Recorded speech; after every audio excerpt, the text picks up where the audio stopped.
You get 1 point by winning going first, 2 points by winning going second. The player who has the most points after 8 games, wins the competition. And this time I'm playing the top leaderboard player Bonfire. And here are Brazil capitals for the first game. Grandmaster Bonfire selected the territory of Mato Grosso do Sul, which is the most popular capital pick for the first player.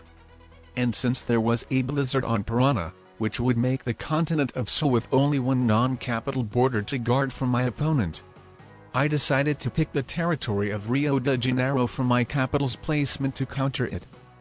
But then I actually decided to change my mind. I realized that my capital spot would probably have much more likeness to end up more blocked than my opponent's one, so in the long term I would lose the game. So actually decided to go with the standard capital place for the second layer, which is Gliz. But also put some troops on Rio de Janeiro for the Sul continent, so my opponent couldn't end up so easily guarding it, or would have to crush that army, so by capturing Rio de Janeiro he would make access to invade the Sul continent with my biggest army. But my opponent, at least at first, didn't have big plans about Sul, so adding his army to different place of the map, my secondary army was actually safe, and then we got into this position with me having the advantage. As one thing, my opponent's capital was more blocked, and then my secondary army had the access to my opponent's capital, meaning that if my opponent leaves his capital too weak, then I could use my secondary army to manual roll him and then blitz him with my main army, while his secondary army was only accessible to my secondary army, meaning that he doesn't have such a promising opportunity. Actually was really considering going for the capital in the third round, but I decided to rather wait for another turn, as I might get a set at 3 cards.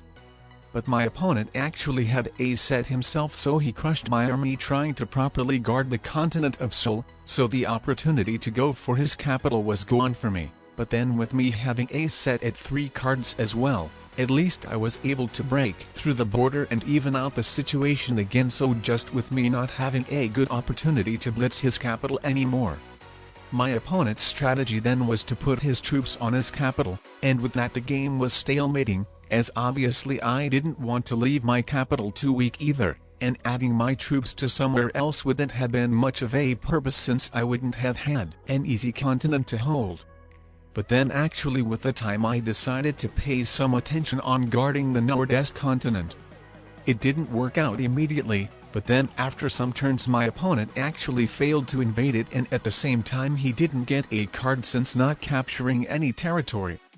And then he didn't invade me again, but that time capturing a 1 troop territory before. Then he managed to break through it sometimes. And I was thinking how to potentially card block him. But I think at this point of the game he felt like he was done with this game. And with me winning the game going second, the result becomes 2-0 with me being in the lead. The second game is United States World Domination. And this is how looked our territory setup.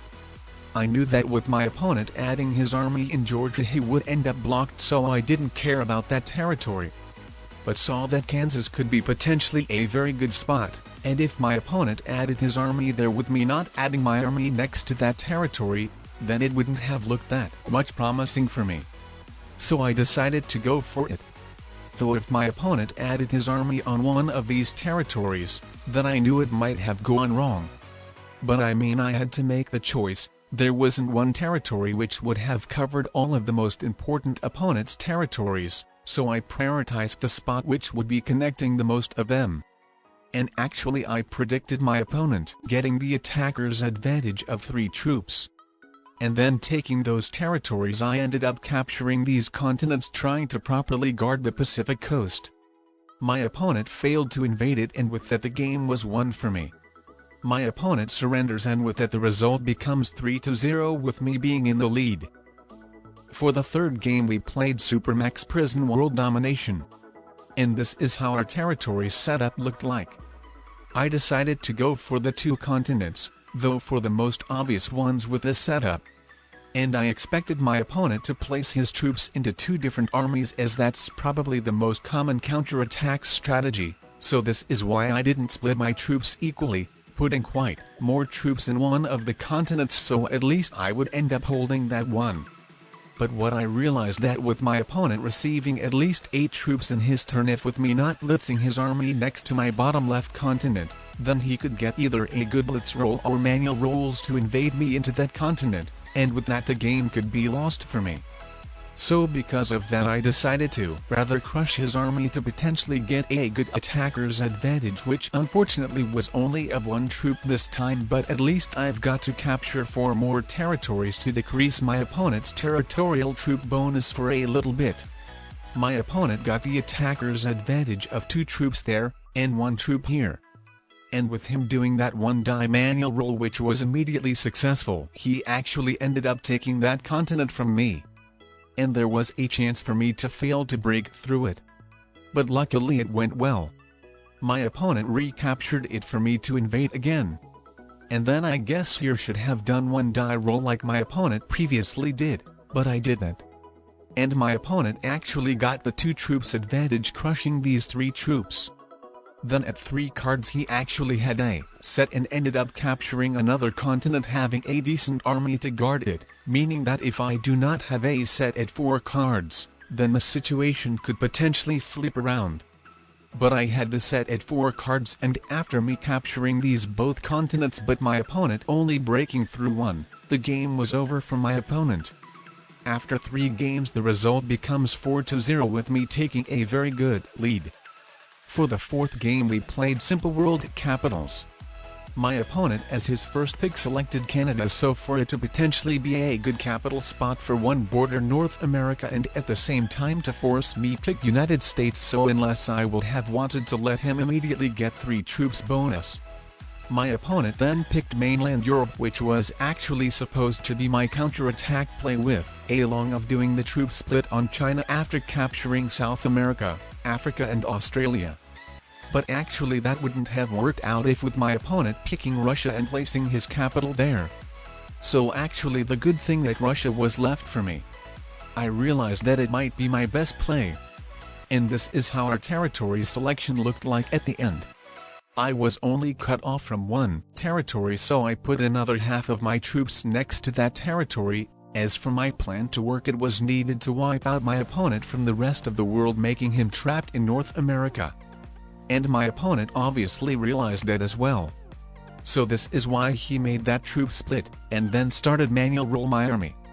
And luckily they were more favorable for me. My opponent lost 2 troops more from them.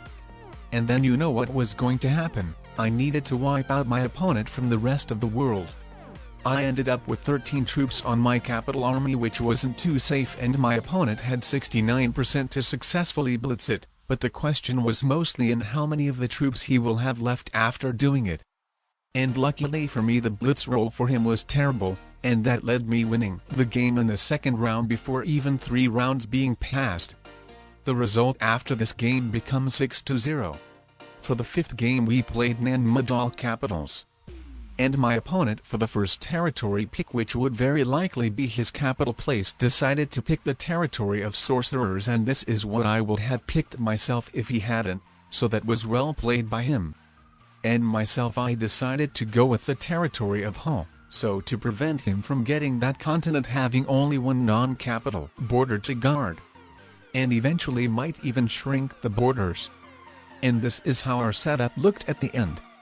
My plan was to get and properly guard the 5 troops continent called POW, and my opponent missed that by keeping his secondary army blocked from it, so to probably I wouldn't try to crush it, getting the attacker's advantage. And my opponent actually got a bad blitz roll trying to invade me into my continent, so that led me of receiving 5 extra troops. Then we were attacking each other territories. And getting a set at 3 cards, I was actually thinking whether I should go for the capitals hit, and at the end I decided to go for it. Unfortunately I lost a troop by forgetting to switch from manual roll, and then lost 1 more troop when blitzing that territory, but actually at the end I still ended up with 66% chance, and luckily I won with the result becoming 8-0. The 6th game is Simple World Domination. And this is how our setup looked at the end. And that was actually a very bad setup for me. With my opponent placing his army to the territory of mainland Europe, he would have had access to all of the territories except the Guianas, and with me putting my territories into Guianas, my opponent could end up capturing and properly guarding Europe with 2 borders with me being cut off from him, so that wouldn't have looked promising either. So with that I actually decided to do this troop split. But with my opponent placing his army on Brazil, that didn't work out well for me, and my opponent basically immediately won. And after 6 games the result becomes 8-1. And for the 7th game we played Jules Verne's Mysterious Island World Domination. And the setup went extremely well for me, as I even managed to create 3 completely cut off spots to add my army to. All 3 of them were great, so didn't that much matter for which I should go. But I decided to go with this one. And my opponent went with the troop split. He crushed one of his armies into me, losing 5 troops more. And then with another army captured a bunch of territories. In my turn, firstly I added some troops to invade him into bottom left continent, and then with my main army I decided to try capturing as many continents as possible. Though my opponent invaded me into all of them. But I was still in the advantage. But my mistake was to do these troop splits in 1-die manual rolls, so to potentially recapture these continents instead of capturing as many territories in a row without doing the troop splits to maximize decreasing my opponent's territorial number and the troops he gets. So with that I didn't get as much advantage as I could. And then my opponent was very lucky to get a set at 3 cards, which might have led him of making a comeback. But actually I had a set at 3 cards as well, so I've got to take my advantage back. My opponent got still lucky to invade me into all of my continents, as I missed the opportunity to recapture that continent, and captured that territory instead of it.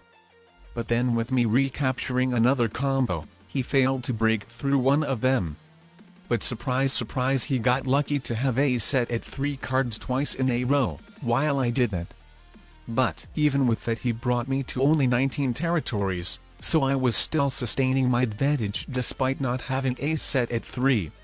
But then I've got the set at 4. And with that the game was over for my opponent. And with that the result becomes 10-1 with me winning the series.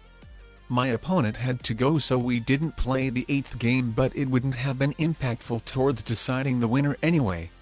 Now for more 1v1 competitions click on the playlist on the right, and for more 1v1 strategy tips click on the playlist on the left.